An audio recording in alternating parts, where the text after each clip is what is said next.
Bonjour et bienvenue sur notre chaîne lifestyle préférée.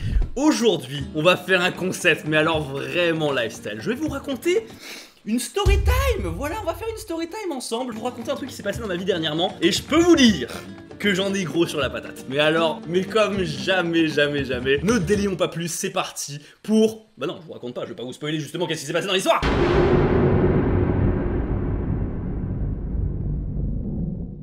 C'était mardi dernier, voilà, j'étais pas chez moi, j'étais chez quelqu'un, bref.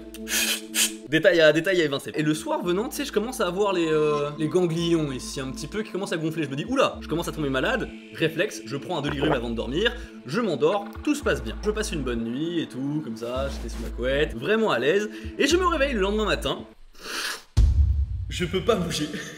Je me suis réveillé dans le lit, je ne puis point bouger. Je me lève et ça, vous savez, votre jauge d'énergie. Bah pour me lever, j'ai consommé peut-être quelque chose comme 75% d'énergie de ma jauge. Vraiment, j'en pouvais plus. À la limite, j'étais essoufflé et j'avais des courbatures partout, à tel point que je marchais comme un grand-père. Mais pas genre j'exagère en vous disant ça. Non. Vraiment, la position la plus détente pour moi pour marcher, c'était de marcher comme une personne âgée un petit peu avec le dos courbé comme ça. Mais j'étais pas bien. En plus de ça, donc j'avais une fatigue mais incroyable. Je me sentais fatigué, mais vraiment personne âgée simulator. Et le dernier truc, c'est que j'avais un mal de tête mais monstrueux. Dans cette situation-là, il y a une personne qui s'est occupée de moi. Ça m'a fait plaisir, Courbature de fou, mal de tête intense et fatigue.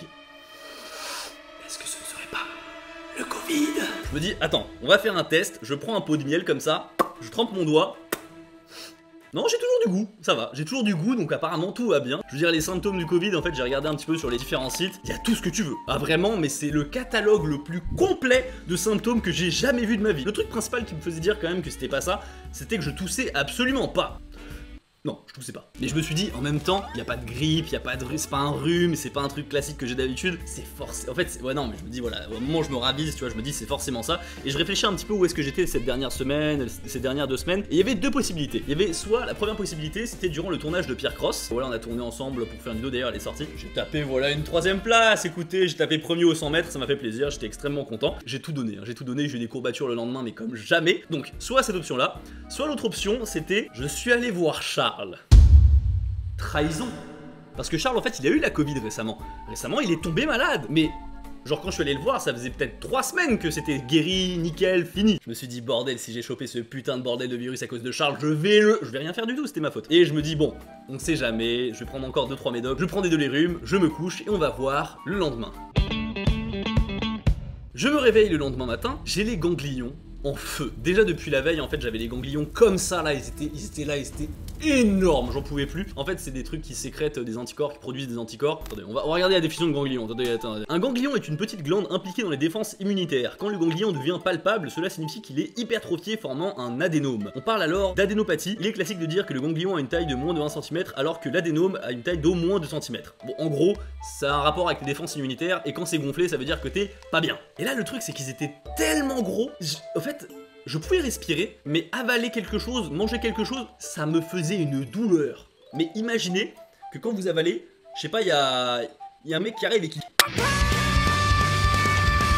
Insupportable. Du coup, je me suis dit, je ne peux plus avaler. Après, il y a aussi un bon côté des choses, c'est que j'ai beaucoup moins de fatigue par rapport à la veille, et les courbatures ont complètement disparu. C'est bon, je n'ai plus cette démarche de grand-père, là, c'est bon, je peux marcher, je peux bouger, tout va bien. Mais c'est juste que j'ai quand même un petit peu de fatigue, et j'ai surtout ces ganglions là qui vont exploser, j'en peux plus. Et donc là, c'est le moment de me dire, bon, faut être fixé, est-ce que c'est le coronavirus, oui ou non? On achète des dépistages antigéniques et vous savez c'est le truc comme ça que tu mets dans le nez et tout et puis que tu fais toi-même machin, c'est un peu comme les trucs pour femmes enceintes en fait, tu verses quelques gouttes et puis tu peux savoir si tu as le Covid ou pas. Je fais le test donc je m'enfonce le truc dans le nez comme ça progressivement, j'ai tellement l'habitude je vous avoue ça m'a pas fait grand chose. Je vais pas dire indolore mais ça va, je fais tout le processus hein, voilà, chimique et tout nickel et là je vois négatif, je me dis non, je l'ai mal fait, je l'ai pas mis assez profond, on va le refaire. On verse, et là, effectivement, négatif encore une fois. Je comprends, c'est pas possible, Je me dis, voilà, je sais pas le faire, j'arrive pas à le faire bien, donc du coup, je vais aller dans un laboratoire pour qu'il fasse un vrai test PCR, et là, je serai fixé une bonne fois pour toutes. Du coup, je vais au centre de dépistage, j'arrive, et il me demande forcément carte vitale, carte d'identité. Mon portefeuille, je l'ai oublié. J'étais comme un con. Le touriste. Vraiment, j'étais comme ça, j'ai dit bah écoutez, j'ai pas ma carte d'identité. Je pensais vraiment qu'ils allaient me dire monsieur, faites un effort, c'est plus possible. Mais non, j'ai pu faire le test, je fais le test, nickel, je rentre, j'attends quelques heures. Et là, effectivement, vous vous en doutez, j'étais négatif. Quoi? Qu'est-ce que j'ai alors? Je comprends plus, vraiment je comprends plus. Qu'est-ce que j'ai? Je m'endors en me disant encore une fois que ça va s'améliorer le lendemain. J'ai passé une nuit mais terrible, genre j'ai pas dormi, c'était horrible parce qu'en fait, faut bien que vous compreniez que je ne peux même plus avaler ma salive. C'est-à-dire que le simple fait de déglutir, punch dans la gorge. Du coup en fait ça fait que soit je stocke, soit je crache. Ça commence à me matrixer le cerveau. Depuis plusieurs jours, je douille à cause de ces ganglions et je ne sais pas pourquoi. Je finis par aller voir un médecin. Enfin, voilà, enfin j'ai envie de dire, enfin je vais voir un médecin. Il faut savoir que j'ai un médecin, il est un peu particulier, c'est un médecin express. Mon médecin il est là, il dit bon installez-vous, ok vous avez un rhume, casse-toi. Il est un peu comme ça. Quand je suis arrivé, je lui ai dit attention, c'est pas un rhume, c'est pas habituel, je connais pas, et c'est pas non plus le Covid, parce que j'ai fait quand même 3 tests qui sont négatifs. Donc, qu'est-ce que c'est docteur? Expliquez-moi. Touche, machin et tout. Ça a duré, allez, je suis gentil, ça a duré 20 secondes. Il m'a ausculté 20 secondes. Mais cas numéro 1, il s'agit d'une mononucléose. Ceux qui savent ce dont il s'agit, ne rigolez pas. Écoutez, hein, voilà, ça s'appelle la maladie du bisou. C'est un truc que tu te refiles en fait entre amoureux, j'ai envie de dire, ou alors entre personnes qui échangent des verres. Tous les symptômes qui étaient présents chez moi, c'était les symptômes de la maladie, donc je me suis dit, ça doit être ça quand même, ça doit être ça. Mais il a lâché un petit ultra instinct. Le professeur, il a dit... Excusez-moi, est-ce que vous avez été en contact avec un chat ces derniers temps par hasard? Bah oui, complètement, ça fait 5 jours que je suis avec un chat en fait. Ah, très bien. Il s'agit peut-être alors d'une toxoplasmose du chat. Toxoplasmose du chat. Est-ce que vous avez déjà entendu parler de ce nom? Alors faut savoir que c'est une maladie qui est en fait transmissible du chat à l'homme, mais pas entre les êtres humains. Et c'est un truc qui peut être assez dangereux lorsque tu es une femme enceinte, parce que ça peut faire des dégâts à ton nouveau-né, machin. Je ne suis pas une femme enceinte, du coup ça devrait passer assez facilement. Sauf que je suis allergique aux poils d'animaux. Et donc du coup à mon avis cette toxoplasmose, elle est rentrée dans mon corps et elle s'est dit bon dis donc, on est bien ici. Ici ça se passe plutôt bien. On va tout défoncer par là. Mais je me suis dit, ah mais c'est sûr c'est ça en fait. C'est sûr et certain, c'est ça. En fait c'est une maladie où le chat il va l'attraper en mangeant des petits rongeurs. Mais c'est totalement inoffensif pour le chat en lui-même en fait. C'est juste quand il le refile à l'homme que c'est la merde. Le médecin me dit bah écoutez voilà quelques médicaments, donc les ganglions ils dégonflent, vous allez vous en sortir. Donc il me rend le papier, moi je suis tout content, je me dis oh enfin mes ganglions ils vont dégonfler. Combien de temps ça prend pour que les médicaments fassent effet? Bah écoutez c'est des antibiotiques donc du coup 2 jours.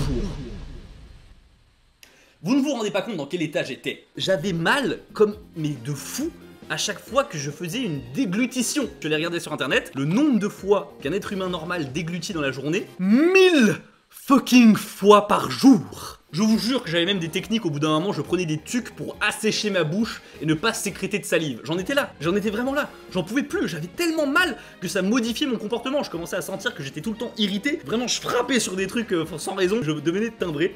Et le seul moyen que j'ai trouvé, bah, c'était de cracher. Je crache, mais du coup tu craches, mais il faut que tu craches où Louis?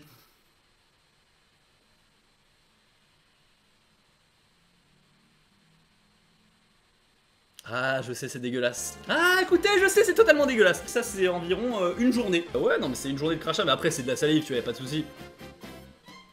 Voilà. C'est ma propre salive, donc y'a vraiment pas de soucis. Je veux dire, c'est normal, ça va. Arrêtez de croire que c'est dégueulasse, c'est bon, ça va. Donc voilà, je dois attendre 2 jours pour que les médicaments fassent effet. En attendant, bah, je crachais dans une bouteille comme ça pour ne pas avoir mal. Il faut savoir que le médicament lui-même, pour faire dégonfler mes ganglions, il est énorme, sa mère à avaler. Franchement, comme médicament à avaler, j'en ai rarement vu des plus gros. J'en pouvais plus. J'avais mal, je souffrais. Alors je fais un petit disclaimer pour dire voilà que je sais qu'il y a des situations bien pires avec des douleurs bien pires que ça, mais oh là là, c'est juste un gamin qui râle si vous voulez, hein. C'est juste pour l'histoire, pour rigoler. Donc forcément pour déterminer si c'était soit une mononucléose ou alors une toxoplasmose, eh bien j'ai dû faire une prise de sang, voilà. Donc je suis allé faire une prise de sang, bah écoutez, ça a bien révélé que c'était bel et bien une toxoplasmose du chat. Peace. J'ai juste attendu que ça passe, et là ça fait plusieurs jours que je suis quand même encore sous traitement, mais c'est passé, c'est passé. Quand j'ai pu de nouveau avaler des aliments, même manger tout simplement, sans avoir mal, oh mais c'était un plaisir. Oh mais en fait on se rend pas compte de tous les petits plaisirs dont on a le droit quand on est en bonne santé. Il y a plein de trucs comme ça, on s'en rend pas compte, tu vois. Même de respirer par le nez. Quand tu es enrhumé, tu regrettes de ne pas avoir plus respiré par le nez. Et bah c'était exactement ça. Sur ce, bah écoutez, merci beaucoup d'avoir regardé cette vidéo, j'espère qu'elle vous aura plu, voilà, storytime un peu lifestyle. C'est la première fois que je faisais un format où je m'énervais de A à Z sur une seule histoire, donc j'espère que ça vous aura plu. N'hésitez pas à lâcher un pouce bleu et à vous abonner. Moi je vous dis à la prochaine, tchuss.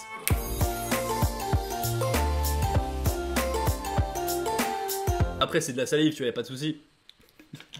Attendez. C'est un petit effet que je voulais faire.